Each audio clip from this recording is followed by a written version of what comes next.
जीवनमा कहिलेकाहीँ यस्तो पल आउँछ जहाँ हामी आफैलाई नै गुमाएको जस्तो महसुस गर्छौं।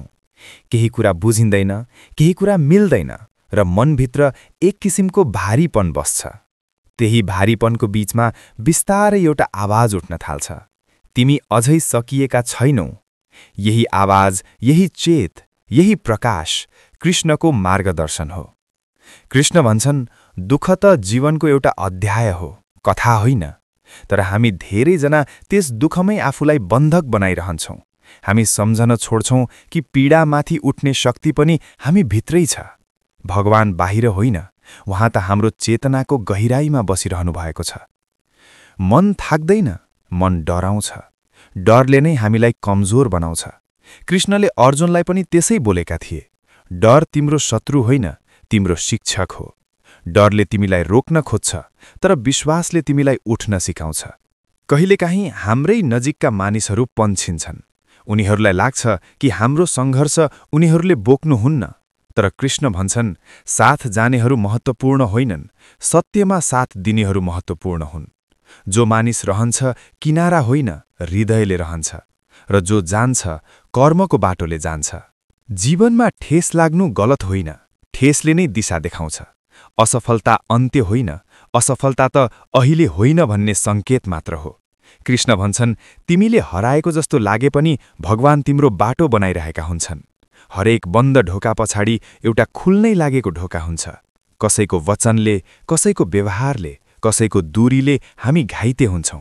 तर कृष्ण भन्छन्, घाउ त छालामा हुन्छ, चोट त अहङ्कारमा हुन्छ। अहङ्कार हट्यो भने चोट आफै निको हुन्छ। हृदयको शान्ति बाहिर खोजेर मिल्दैन, हृदयको मौनतामा मात्र पाइन्छ। जब तपाईँ रोयो, जब तपाईँ एक्लिनुभयो, जब तिमीले किन म मात्र भनेर सोध्यौ, कृष्णले त्यही क्षणमा भन्न खोज्नु भएको थियो, कारण तिमी होइनौ, तिम्रो कर्मको यात्रा हो। कर्म कहिलेकाहीँ कठोर हुन्छ, तर फल कहिल्यै अन्यायपूर्ण हुँदैन। कसैलाई प्रेम गर्दा, कसैलाई विश्वास गर्दा हामी धेरै आशा राख्छौं, तर जीवनले देखाउँछ प्रेम सधैँ उतैबाट फर्केर आउँदैन। कृष्ण भन्छन्, त्यो प्रेम होइन, त्यो अपेक्षा हो। साँचो प्रेम अपेक्षा नगरी बग्ने भावना हो, र त्यही प्रेम एक दिन तिम्रो जीवनमा फर्केर आउँछ, जसले तिमीलाई बुझ्छ, बचाउँछ, साथ दिन्छ। कृष्णले कर्मको गहिरो रहस्य बताए, काम गर, तर मनलाई बाँधेर नगर्नु। जब मनले आफ्नो कर्तव्य पूरा गर्छ, शान्ति आउँछ। तर जब मन फलको गणना गर्न बस्छ, पीडा आउँछ। फल तिमीलाई रोक्नका लागि होइन, पथ बदल्नका लागि आउँछ। तिमी हरेक दिन लड्दैछौ, कसैसँग होइन, आफ्नै शङ्का, आफ्नै कमजोरी, आफ्नै डरसँग। यही युद्ध नै कुरुक्षेत्र हो, र कृष्ण भन्छन्, तिमी यो युद्ध जित्न जन्मिएका हौ। हार मान्नु तिम्रो भाग्यमा कहिल्यै लेखिएको छैन। जीवनले ढाँटो बनायो भने सम्झनु कृष्णले बाटो बनाइरहनु भएको छ।